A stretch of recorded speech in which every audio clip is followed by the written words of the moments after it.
পরিবারের সদস্যদের হারিয়ে এভাবেই কান্নায় ভেঙে পড়ে হতভাগ্য এই শিশু। আর তার কান্নার হাজারিতে ভারী হয়ে ওঠে এই জঙ্গল সলিমপুর এলাকার পুরো পরিবেশ। অন্যান্য দিনের মতো গতকাল রাতেও পরিবারের সদস্যদের নিয়ে ঘুমাতে গিয়েছিল রাজমিস্ত্রি রফিক, কিন্তু টানা বর্ষণে পাহাড় ধসে 3 শিশু ও 2 মহিলা সহ তার পরিবারের 5 সদস্যের মৃত্যু হয়। এছাড়া আহত হয়েছে আরো 4 জন। 3টার পরে বৃষ্টিটা হয়েছে জোরে, ওই বৃষ্টিটা জোরে হওয়ার পরে কিন্তু ওই মাটিটা উপর থেকে নামিয়ে আইছে। ঘুমাইতেছি নি, উপর থেকে মাটি আমার কল্লা পর্যন্ত পড়ছে।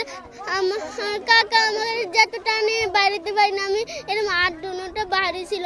তারপর আমার কাকা ঠ্যাং ধরে 2বার টান দিয়েছে, লাস্টে আমি বাইরেতে পারছি। দুলাভাই যায় আমাদের ঘরের দুয়ারে ঠাস করে পড়ছে। আমার কেউ নাই, সব শেষ।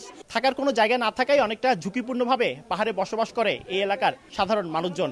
আমরা এখানে প্রাথমিক যে সহযোগিতার দরকার এই পাশে ফ্যামিলির পাশে আমরা সহযোগিতা করব এবং পাশে আমরা দাঁড়াবো। যারা এখানে বসবাস করছে তাদেরকে আসলে নিজেদেরকে সচেতন হওয়া উচিত বলে আমি মনে করি, এবং এই বিষয়ে জনপ্রতিনিধি যারা আছে ইনাদেরও কিছু আন্তরিকতা রয়েছে। আর সকল সংস্থার অংশগ্রহণের মাধ্যমে পাহাড়ে যারা ঝুঁকিপূর্ণ ও অবৈধভাবে বসবাস করে তাদের সরিয়ে দেওয়া উচিত বলে মনে করেন জেলা প্রশাসক। নিরুৎসাহিত করতে হবে এবং যারা আছে তারা এখান থেকে চলে যাবেন। সরকার সম্ভাব্য পর্যায়ে পুনর্বাসনের জন্য যা যা করা সেগুলো আমরা করব। যেগুলো করা যাবে না সেই দায় নিয়ে তাদের এখানে বসবাস করতে দিতে হবে এমন কোনো কথা না।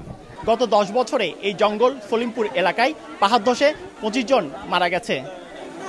প্রতি বছর বর্ষা আসলেই পাহাড় ধসে প্রাণহানির ঘটনা যেন নিয়তি হয়ে দাঁড়িয়েছে।